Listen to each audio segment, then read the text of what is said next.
This guide that you're watching is a part of the course I'm creating on GameLeap. We have hundreds of in-depth guides on different roles and champions created by me and other high-ranking players, so make sure to join our platform to reach your desired rank as fast as possible. ADC is the most crucial role in the entire game, yet these same mistakes come up over all elo ranges. I'm Coach Kybet, and here are the top 5 mistakes that stop you from gaining a ton of LP as ADC. Mistake number 1, undervaluing Fun. Now this is one thing that ADCs really don't do enough, because a lot of players really think that in order to win their lane, they have to be fighting and getting kills in their lane in order to get an advantage that way. This just isn't true, as 15 CS equals 1 kill roughly. This means that even if you can get a CS lead over the opponent, this is sometimes more valuable than actually getting kills. Now this means that if you're 15 CS up in that lane, then in theory you will be 1 for 0, where the enemy AD carry will be 0 for 0. Just because it doesn't feel as much of a lead as a kill doesn't mean that it's any different. Now another thing that is important about farming in bot lane is getting CS leads in order to get to your power spike items first. This would be, for example, if you're playing Tristana into Caitlyn, if you can get to your BS sword first by farming better than the Caitlyn can, then this is going to be super important, as you're going to have the tempo of the lane and you're going to be able to back whenever you want and get that item before she can and get more pressure in that lane. Another quick thing to note about the minions in bot lane as well is that if there is a super big wave in that bot lane, it's probably not good enough to fight. If there's 2 or 3 waves in that bot lane, then that means that if you start a fight, you're pretty much 3v2 instead of 2v2, and most of the time, unless you have the advantage in that lane, that fight will really not go in your favor.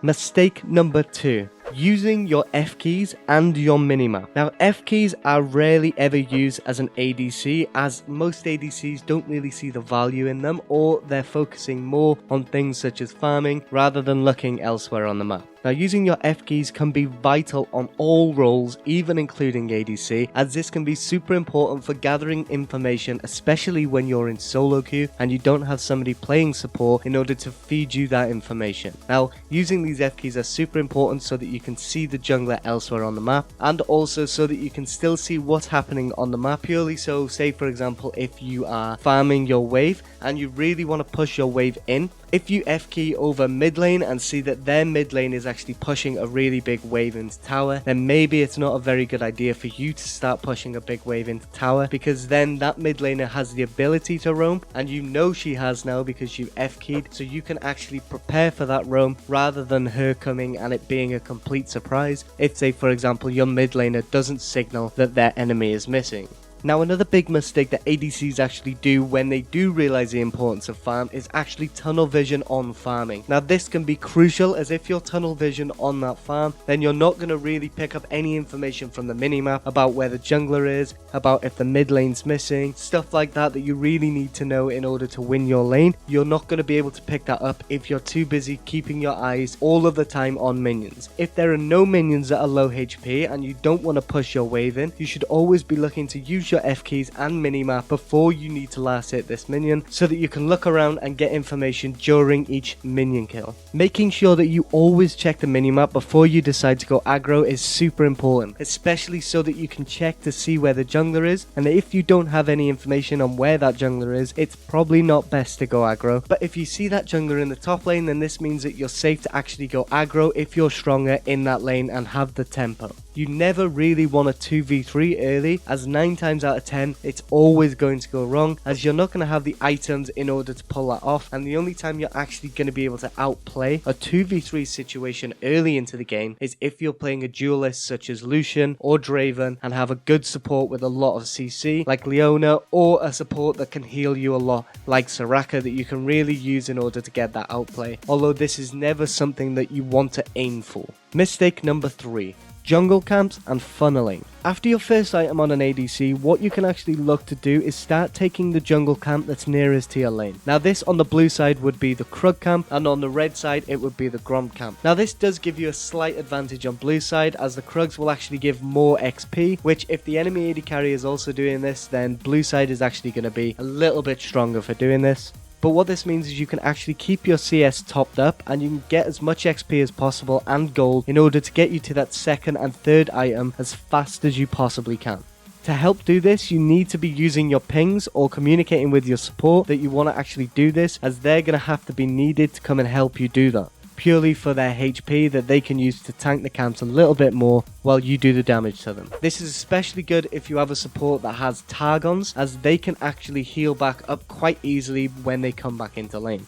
This is just super important because those 3 items are going to be your biggest thing that you need to get to as ADC, as that's going to give you the most impact over the early to mid game as possible. Now, what you can actually do as well when you start getting your items and your laning phases over is you can start funneling yourself. Now, everybody's heard of strategies such as Twitch jungle and Lulu top. Now, the way that that works is that the Twitch gets the jungle camps and the lane CS, which makes him super fed super fast. Now, as an ADC, you should still be looking to do this after the laning phase by pushing waves out, and then instead of going into positions where you're vulnerable to getting ganked or getting caught out by the mid laner or the top laner that will be stronger than you as you are still a squishy ADC, what you can actually do is look to push a wave out and then go and clear jungle camps. Now, this is even easier if you're playing an ADC such as Sivir, but any ADC can actually do this. Now, this is a super easy way to get as fed as possible, as fast as possible, especially when you're on your 5th, 6th item and you really just don't have the slots to get components. This would be, for example, if you would say get stopwatch building into your GA, but you just didn't have the slots for your BF sword. Then what this means is you're going to have to get a really big amount of gold in order to get to your GA, which can be a big problem sometimes when you're leaving base with over 1,000 gold. Now, this means that you will have a lot of gold on you, and a lot of the damage that you're supposed to have, you actually won't, as it's still in your gold. So farming jungle camps to get you to that cutoff where you can get those items is super important and a great way to funnel yourself into late game. Now, as previously mentioned, one of the things that this is super useful for is when all the tier 1 towers are gone, it really won't be safe for you as a squishy ADC to be in a side lane against solo laners, as they're going to have so much more XP than you, and they could be, say for example, a Zed who is an assassin that can still kill you if you don't have any peel or any way of getting away from him. So this can be super important, as you can let them waves actually push into your towers and then safely come and collect those waves after you've done a jungle camp or 2. Now, this really does keep your gold per minute, CS per minute up, and boosts it massively because you're always farming even if it's not lanes. Now, this is also really good when you actually have lifesteal, because you can even use these camps to heal up in certain situations. Say for example, if there's been a small skirmish but it hasn't turned into a team fight, you can use these jungle camps with your lifesteal to heal up ready for that next team fight so that you don't have to recall. Now, good junglers will understand that CS is better on the AD carry because the AD carry is the one that's going to pump out the most damage early, although some junglers will really just see you as taking their camps and end up flaming you. This is super important not to get demoralized when they're flaming you, as at the end of the day, you're the AD carry. Carry is in your role. Now, this is something that is important because you need to be carrying those games, and the more damage you have, the more you're going to be able to do in a team fight. It's more valuable for you to have more damage in a team fight than your jungler to have more HP if, say for example, they go in a tank, because in theory, as long as they stay alive as long as they can, the more damage you have, the quicker they die, and the easier it is for those tanks to actually stay alive, as the carries aren't going to be dealing as much damage to them because they're going to die much faster. If you do come into junglers that start flaming you for this, then just mute them and continue playing your game the correct way. It's so much easier for you to carry as an ADC if you're receiving this jungle CS, so it's super important to pick it up.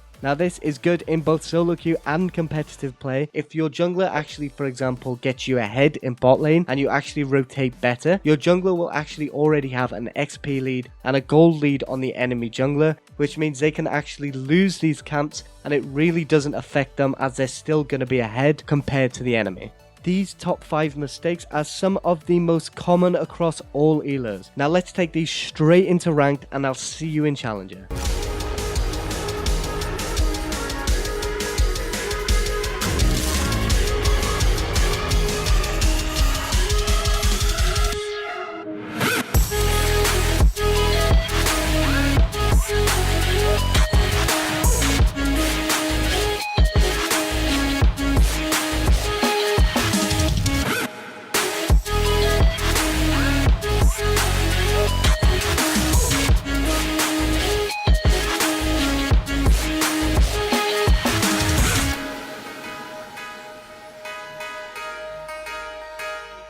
Click on the link right here and head over to our website to watch the other 2 tips, as well as hundreds of other guides by me and other high elo players. See you on the inside.